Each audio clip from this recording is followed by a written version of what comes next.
Alright guys, welcome back to another video on the channel. In today's video, we're going to be going through the 100 series Landcruiser, what I've done to it and the plans for the future.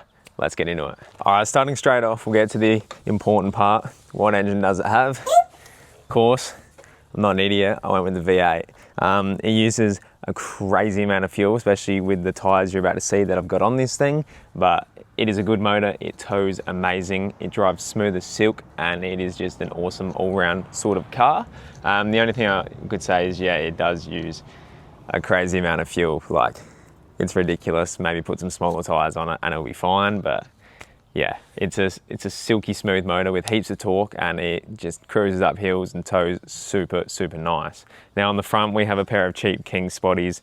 They're gonna go soon. They need to go. They're terrible, and I hate King stuff. It's got the genuine Toyota bull bar, which eventually I will be changing.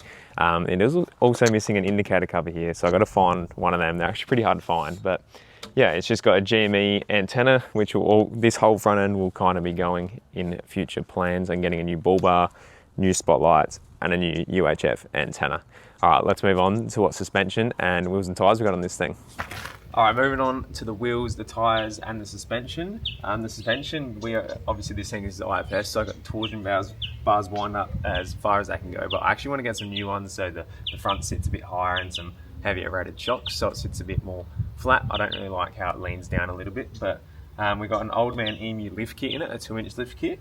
We've got some Conforcer Chinese 35-inch muddies because I didn't want to pay for the expensive ones. I hardly drive the things, so. And then we got some PDW, just chrome rims that are a bit dirty, kind of need a wash, but yeah, they're a really cool looking rim. I really like the chrome look, so yeah, that's why I went with them. Moving on to the back of the car straight away, it does have a 3-inch pipe going all the way through it. It's not very loud, it's got like a tiny little tone, you probably wouldn't even be able to hear it if I revved it. But yeah, that's what it's got for the exhaust. I feel like it needs a bigger one so you can really hear the V8 roar, but as you can see, it's got a little rust patch on the back. It's got another like little rust patch that I need to address, but other than that, it's not too bad of a car. And then in the back, I've fitted it out as you would see on my channel. If you want to watch that, go look on the channel. There's a full setup video of what I've done.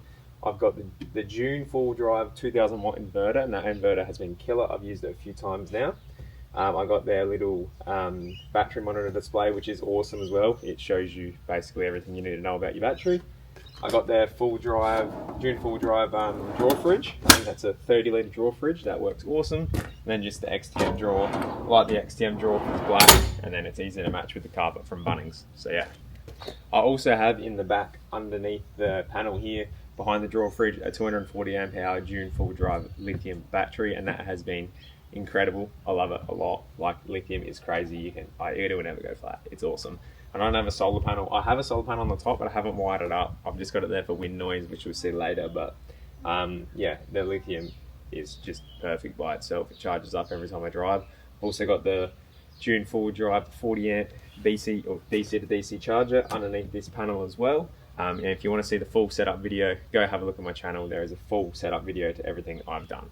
Moving on to the roof rack, it's a full Chinese spec, just alloy roof rack, and it's got like a mesh screen door looking top, so that's why I had to put a little solar panel on there just to make it not have any wind noise. But we've also got the Open Road 270 awning with the lights in it, and it has like the plus version that goes to the front. If you want to see that, there's a video on my channel of me installing it and having a look at that, and a review will be coming very shortly, so stay tuned for that. But that's what is on the roof of the 100 series. Moving on to the interior, it is pretty basic, like a 100 series. I've got the King's digital speedo because I've got 35s. I've got the Caliber, I don't even know how to say it, radio, which is like a floating screen, so I can turn either side.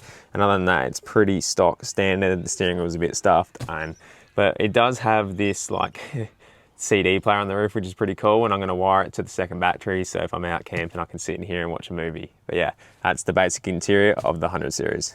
That's my little walk around on my 100 series Landcruiser V8, which is also the GXL, unfortunately, but that's okay. It's got the 5-speed in it, so that's sweet. But yeah, if you guys want to see more videos on this car and me building it up as we go, stay tuned on the channel, and a lot of reviews will be coming for the June full drive products. Thank you very much for watching. Make sure to like and subscribe. I'll see you in the next one.